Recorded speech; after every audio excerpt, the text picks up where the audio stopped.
All right, hello everybody, it's Rashonda here, and today we're going to be talking about distribution channels.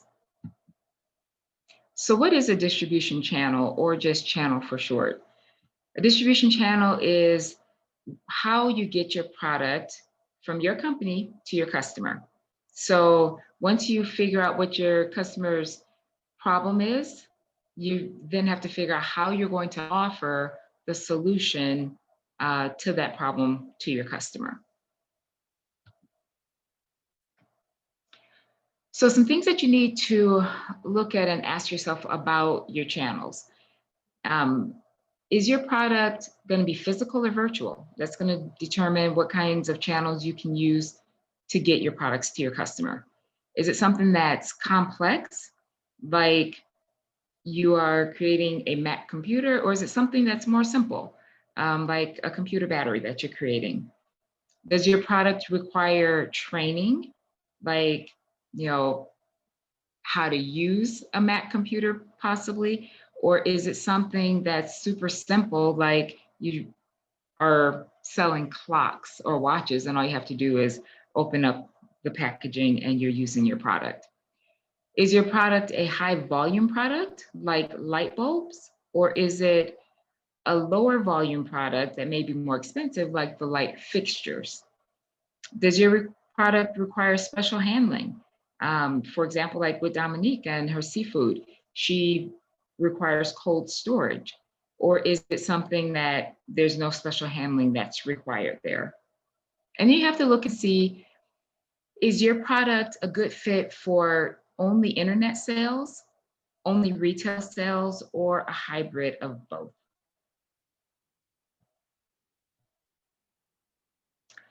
So there are various types of channels. You can have an OEM, which stands for Original Equipment Manufacturer. And so they would make a component that goes inside of another brand. For example, you could have someone who makes a chip that is used inside of Dell computers, or you may have someone who makes bumpers for BMWs or for Fords. So that would be your original equipment manufacturer. You also have retailers, like Target or Walmart. They mass merchandise products. Then you have your value added resellers. So this is someone who, we'll use the example here of a wedding planner. So the wedding planner may offer, their wedding planning services, but wrapped into that package could be reduced costs for venues that they may represent, or photographers, hotels, catering, all different types of things that could be packaged or given you a value added for their service. Or like the copier salesperson who also says, okay, if you buy this copier from me, then it's fully warranted. So if anything happens, we'll come out and we'll repair it for the first year for free, as well as we will replace your ink and toner cartridges for free as part of this package for your first year of service. So they're adding value to the product or service that they're offering. Then we have distributors or agents. So an example here would be, I'll use Popcorn Heaven as an example. We use Gold Medal is the name of the company that we use for our big machines and everything. So we worked in the beginning through a company that distributed products for Gold Medal. And so they were trained on the products, but Gold Medal, provided inventory sometimes, or they may have to order through their catalog. And then Gold Medal may agree to refund them for any inventory that isn't sold. So they're paid a percentage of each sale. So instead of us going directly to Gold Medal, which we may not have had a relationship with, or we didn't have a relationship with in the beginning, we just go to a distributor who was able to get the products that we needed from Gold Medal in exchange for a commission. Then we have the wholesalers. So wholesaling is a vital part of the whole distribution chain. Wholesalers provide a service to both manufacturers and to retailers. So manufacturers can distribute their products maybe through a limited range of wholesalers, and then those wholesalers then go out and then they find retailers. So the retailers can go to a wholesaler and be able to get, a wide range of products there. So there are opportunities for wholesalers with both manufacturers and with retailers. And then we have independent sales rep firms. So they may represent multiple companies that have compatible or maybe even competing products.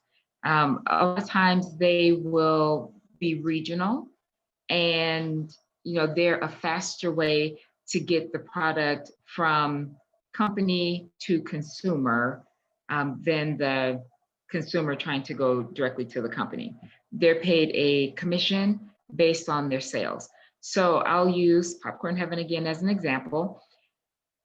There were independent sales reps in different regions. So we've got an independent sales rep that we use in California and one that we maybe use in North Carolina that could get product to those stores much faster than they could get them from Gold Medal located in Ohio, for example. So since they were regionally located, they could maybe drive the product there, within a couple of hours, as opposed to having to have things shipped from a company. So those are independent sales reps paid a commission to distribute a product. And then we have web channels. And those web channels could be selling both physical products and virtual products. So, for example, Amazon could be selling a book that, a physical book that you hold, or it could be selling an ebook. So, those web channels, they, oftentimes sell both physical and virtual products. Continuing on with channels that can be used, a dedicated e-commerce site. So that would be just you having your own website. So that's your virtual channel there. You could have a platform store such as an app that's run on a mobile device. So that would be a virtual channel that you're using to be able to distribute your product or service. Then we have here our two-step distribution. So with a two-step distribution, you may use a major web presence of another company to sell your product. So for example, lots of people are selling on Amazon. So let's say that Amazon, you decide that you're going to publish a book that you're going to then sell on Amazon and have Amazon actually warehouse the product and be able to distribute that product directly to the customer. And so looking at that, you want to be mindful of costs when you're using various channels. For example, like Amazon, I saw a statistic where they may sell and package and ship out products for you, but they may also take 55% of whatever that product is selling for. So you may want to look and see, is there a more economical way to be able to sell your product? And then with social commerce, so that would be using like Facebook, Instagram, Pinterest, Twitter, etc., to be able to promote awareness of your product. So, many companies that sell physical products exclusively will use social commerce in order to raise awareness of their products. So they use social commerce in order to get customers and in order to grow their customer base. So like I talked about last week, the Get, Keep, Grow, social commerce is excellent for getting your customers. It can be excellent for keeping the customers by keeping engaged with them and by growing your customer base. Continuing on with various types of channels here, Aggregators. So an aggregator would be a company like Zappos.com that sells shoes. So Zappos.com is selling different brands and types of shoes. So you can go there and you can look for various types of shoes, styles, and brands. And you know that that's what you're going to find on Zappos.com. They're aggregating or combining this particular product, in this example, shoes, and being able to give customers choices. For lendingtree.com, that was another example that I was thinking of.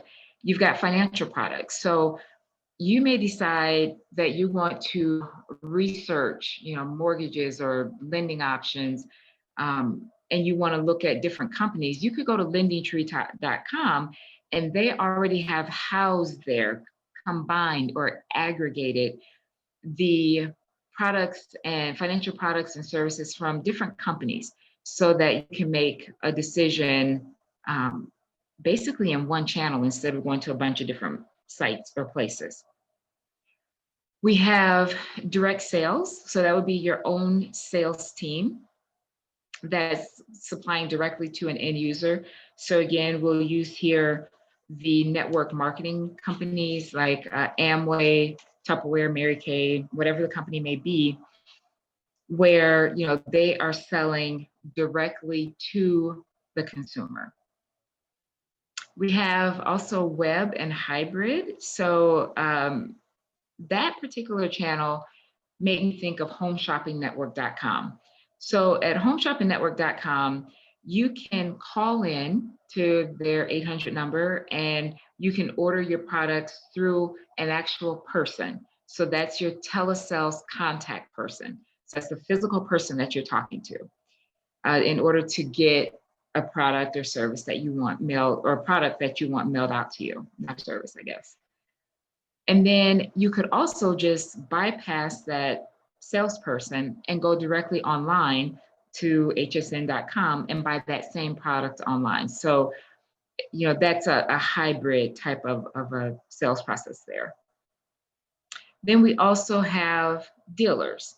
So the thing that I want to point out here, you could have like a dealer and a distributor who are the same person. So for example, when I was buying through the distributor for Gold Medal for my big popcorn machines, I was also able to work with them as a dealer. So they also had a storefront where they sold some of the products or the different flavorings that I use. So I could go to their storefront and buy different Gold Medal products that are also needed in order to make the actual different flavors of popcorn as well. So these were items that they had already purchased, and then they were, the dealers that are reselling them to the public. Okay, so interdependency. Interdependency is basically, like, the way I think of it is going from being that Lone Ranger independent person who's just kind of depending on yourself to being interdependent, or kind of looking for someone or doing business with someone who also could be independent, and they're also strong in and of themselves. So you may have your strong company, and they may also have a strong company, and you come together to build something that's a little bigger than what you would be building separately. Now remember, interdependency is different than codependency. Interdependency is healthy, codependency is not.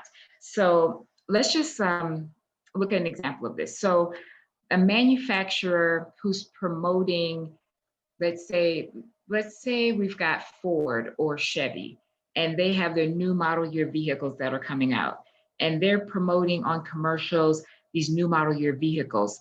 Well, those commercial promotions then drive people to the car lots where people are looking for these new model year vehicles. And so those promotions that Ford or Chevy or whoever the company is are doing, those promotions are driving sales to these physical locations, and those distributors or representatives, salespeople, whatever you want to call them, are then able to sell the products and get a commission off of, these products that are getting heavy promotion from the manufacturer. So oftentimes you're going to see, like I said, you've got the car dealership that has a strong business of its own. You got the manufacturer, strong business. You get them working together, and you've got something that's even stronger. And then spiffs, that would be basically that commission that's being paid to that salesperson for all the sales that they're making of these new model year vehicles. And then sometimes you're going to have a retail or a wholesale distributor who is trying to break into some retail distributions for your company. And sometimes it may be hard for them to break into retail distributors because they're not willing to pay slotting fees to get your product on prime store space. So let me give an example of this with slotting fees. So what are slotting fees? What I found out when I was running Popcorn Heaven is that I could go into a contract with Coca-Cola, for example, and I can say, okay, every store that I set up will be required to sell only Coca-Cola products in their stores. And in exchange for you having this exclusive retail space within all of our stores, then you're going to pay me a slotting fee. You're going to pay me a fee for this exclusive right to have this particular prime retail space for your particular brand. And so that distributor or wholesaler that I'm working with may be willing to go ahead and pay that slotting fee because they know that they're going to have a high volume of sales of Coca-Cola products in our stores. And so they're going to more than make their money back. Now, if you are a new company that's not well known, that person who's out distributing for you may not be willing to pay a slotting fee because they don't know if your product is going to go over well or not. So they may be out there willing to sell your product, but they may say, but you're going to have to pay the slotting fee until we know that your product is going to be a big seller in these various companies. And you become a little bit more well known. So you're working together, you're being interdependent, but there may be some limitations to that just because you're new. And then channel power. So in here we've got written, channel power is very real. Who has the power is generally who's going to prevail. So let's give an example of channel power. So let's say that we're looking for Ralph Lauren to be sold in Kohl's. So Kohl's is selling Ralph Lauren products. And then we have, let's say Wes B decides in his store that he's also going to sell Ralph Lauren products. Well, we already know that Kohl's has Ralph Lauren and they're doing advertising and marketing, and we know we can go there. Wes B may not be doing the advertising and marketing, and probably isn't because he's much, much smaller as what Kohl's is. So he's not doing the advertising and marketing, and that customer base that may be looking for Ralph Lauren that ends up driving right past the store going to Kohl's is because they know that this product is sold here, and they don't know necessarily that it's being sold also in West B's storefront. So Kohl's has the channel power there, so they probably are going to prevail in terms of selling more of those products than what West's store is, just because it's known that this is a distribution channel for this particular product. So this chart right here, it looks at this channel complexity and volume of product that is generally how you can look at the volume of product as it relates to the channel complexity and the value that's added. So for example, homeshoppingnetwork.com down here on the bottom with the web and telesales. Well, I really don't need to talk to a salesperson, and I can just go online and quickly order this particular product. Or I could talk to a salesperson, and it's a very quick sell. There's not a lot of value added there. You get your product and you go, and they can sell a very high volume of product because it's not a complex product generally, and they don't add a lot of extra value. And so as we go up the complexity chain, we also start to go up with the value that's added. So for example, when we get to the top here, let's say system integrators, and you generally are going to find this with business to business sales. You're going to find it a lot in the technology or telecom industry. This is really complex. And so you may have a telecom network that's selling 5G technology. They may not be selling a high volume of it. The price of it is going to be probably pretty high. There's going to be a lot of value added. You may have a dedicated person, likely will have a dedicated person or department that is going to work with you to integrate those systems. So here you're going to have a lot of value added, but your sales volume is going to be lower up here. It's going to be a lower sales volume, but you're also probably going to have a much higher price than what, Home Shopping Network or Target may have for products that they're selling. All right, so I'm going to talk a little bit about economics here. So your distribution channel economics, and we want to really make sure that we get this down because you could be losing money if you don't get this down. You probably will be losing money unless it's kind of a lucky deal, and we don't want to base things on luck. So let's say that we have a product here that costs $100. And this particular product, you're going to use a direct sales force to sell. And so we look at the cost of the cost of providing or of manufacturing this particular product. Costs $33 to manufacture the product. We look at the cost next of like research and development, your sales channel, the distribution channel that you're using, general and administrative expenses, and we add all of those in here. Just the cost of manufacturing the product, and then we look at the cost of research and development and sales. We've got $73 worth of cost right there. And so the product retails for $100.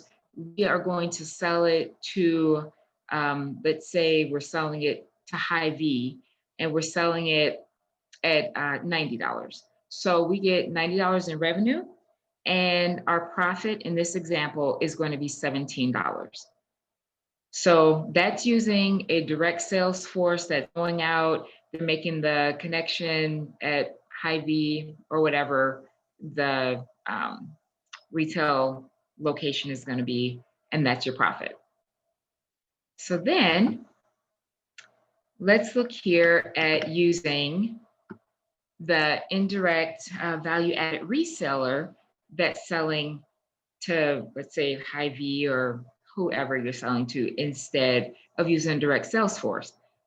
So our cost of goods sold does not change. It's still $33. However, when we look at research and development or the selling or sales and general admin costs, that went down to $12. So I'm going to go back. In this example where we had our own direct sales force, that cost was $40. And we go here, we drop that down to $12. Now, since we're using a reseller, then we may say, okay, well, we are going to sell to them this product that costs or retails for $100, we're going to give them a 30% discount. So we get $70. They're required to sell at $100 or more. So if they're going to sell at $100, we don't really care the cut that they decide to take or the discount that they decide to give to the store. Basically, we're looking here at what are our costs of goods sold and what are our costs for research and development, sales, general admin, and then our profit. So we end up taking in $70 of revenue. So we agreed to sell it to the reseller for $70. The reseller takes their cut of $20. They give the 10% discount to the retail store. This part, like I said, you aren't concerned about. You're concerned about these numbers over here. So you have a profit of $25 in this example, as compared to a $17 profit in that example. So if you are looking at something that you're selling a higher volume of, an $8 per unit difference in cost could be a good sum of money. So you want to make sure that you're understanding the cost of the different distribution channels that you're going to be using. Okay, so this chart, channel and products. So we basically have here our virtual products, and we have, we may be using like Facebook or a cloud-based algorithm to sell, this virtual product. The virtual product could be ebooks. So it's sold virtually and it is a virtual product. Audiobooks, again, sold virtually and it is a virtual product. You're not going to go into Barnes and Noble looking for an ebook. You're just going to go online and buy that ebook. Down here, you have physical products over here. So you've got a physical product that is sold virtually. So we talked about shoes. So you could be selling shoes on Zappos.com. You could be selling them on, the Finish Line site. So it's a physical product that you're selling in a virtual channel. Or it could be a camera that you buy on Amazon. You could also buy that camera on BestBuy.com, or you could, just buy it at Best Buy, as well. So looking here, wanting to see, the channels, virtual, physical, how products are distributed, and it could be useful for you to set this up for yourself, set up a matrix like this for yourself. So then we could have a product that is both physical and virtual, again. So for example, if you do taxes, you could get TurboTax software. You could go to the store, to Best Buy, Walmart, wherever, and get a TurboTax physical program that you bring back home and download into your computer. Or you could just go online to turbotax.com and purchase that same product as a download. So you could have, physical products that you sell both physically and virtually. Then there are some products that you can't sell virtually. So for example, the cup of coffee that I bought this morning, I can't go online and buy that cup of coffee and have that prepared cup of coffee mailed to me. That's something I need to go physically into a store or drive through to get that particular cup of coffee, or a restaurant meal. That's not something that a prepared meal, hot meal, I should say, because I guess there are some prepared products that companies sell now that are meals, but I'm talking about a prepared hot meal that is a physical product that you're going to sell in a physical type of a location.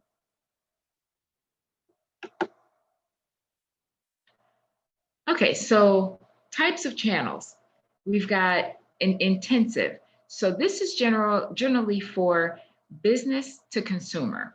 These are things that are more fast moving, like you may have soft drinks. You know, you go to Target, Walmart, Quick Start, whatever, you can buy soft drinks. They move off of the shelves very fast. You could have, things that are more selective. So they may only be distributed through preferred dealer networks. This also protects pricing for various companies. So, for example, the gold medal company that I use, they had their preferred dealers that they worked with, very selective about who they worked with to sell their products. And then you could have, other companies that go from being just selective to being exclusive. So, very limited distribution, like a Rolls Royce. You're not going to just be able to, roll up to any car dealer and be able to buy a new Rolls Royce. That's an exclusive product, and they have, exclusivity in how, where, the channels that they use to sell that product. So disintermediation, simply said, that is cutting out the middleman. So cutting out the intermediaries from your traditional distribution by selling products directly to the customer can save you a lot of money. So when we looked at that direct sales example, if you just cut out the direct sales people and went directly to your customers, you save quite a bit of money, potentially. Amazon.com originally did this when they were a bookseller. So they were cutting out, the book distributors, the retail sellers, they were cutting out everybody, and they're just selling directly online to their customers, and they were able to sell their books at a much lower cost because they cut out the middleman. So some things that you have to consider when you're determining the channel that you're going to use is your strategy, is it high volume and low profit margin? Or, is it a higher profit margin and low volume? So, for example, when we looked back here, we have a higher volume down here, but our profit margins are going to be much lower than those profit margins of these lower volume, high ticket items. So, is your strategy high volume, low profit, high profit, low volume? Are you going to be selling things exclusively, like your high-end Rolls Royce, or are you going to be looking at mass merchandising them through stores like Target or Walmart or Hy-Vee or whatever? And so then you also have to look at, does your product require customer training? Is there service work that needs to be done? Is your product something that's more complex, like a computer system, or something that's more simple, like the computer battery? Or is it a combination of being simple and complex? It could be something that's more hybrid. So things that you want to consider and think through for your particular product or service. And some questions that you're going to want to ask your channel partners.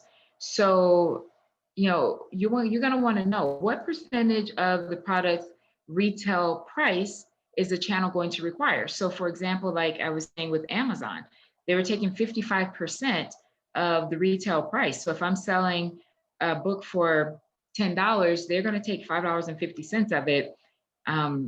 So that was what their price is. So you want to make sure you know what that is. Do you create the demand?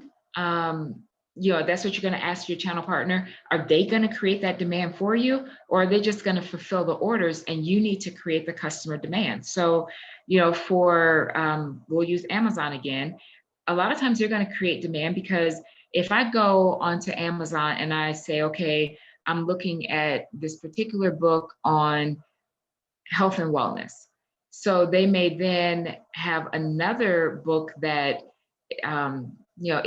is similar in topic that they also then market to me. So they're creating demand also as a channel partner, and they may also be fulfilling the order because they may be also warehousing it for you. Can that channel partner be influenced to sell more? giving them, free rounds of golf for selling a certain volume, or, a bonus, or different training. Like, can they be influenced to get more of your product out for you? How much pricing flexibility do they want? You may have a product, so I'll say like Tiffany, her channel partners, her distribution channels, and this would be with Rosie as well.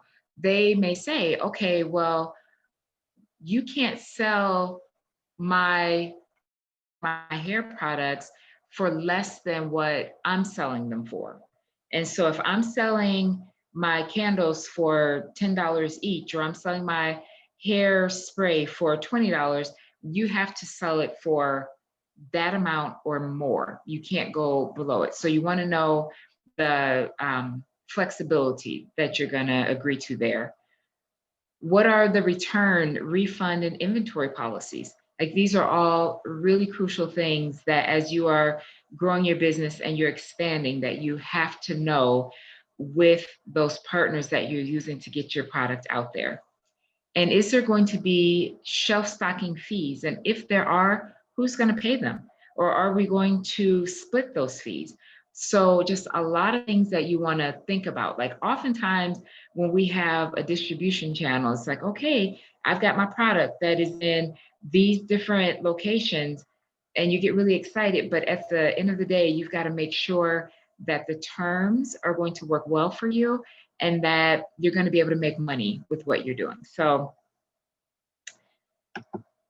make sure you're right. You're asking, lots of good questions. So to summarize, the channel is how you're going to get your product to the customer, the logistics and the sales. Your key factors are going to include the cost of that distribution channel. You need to consider your customer preference. So the distribution channel that you're using, is that how your customer prefers to find and buy your particular type of product? Because if it's not, it doesn't really, make a lot of sense if you're not going to find your customers there. The networks that you're going to use for, your segment penetration. So, you could be using, Facebook or Instagram to be able to penetrate different segments of a market that you may need to get customers, keep customers, grow customers. Specific product requirements, you want to take a look at that before you decide your distribution channel. You don't want to be selling simple clocks through someone who's going to be adding value and costing you more than what it really needs for your customer to be able to use your product. So are there specific product requirements, or are there not? And that's gonna determine a lot of times which channel you're going to use. How many customers are acquired through a certain channel? How many customers are like online? How many customers are activated online? Like, when you get awareness, how many of those customers can you get online? And then, the number of visits per activation, how do you keep them coming back? And how do you, get them as satisfied, happy customers who are giving you great word of mouth advertising to then help grow your customer base and grow your business?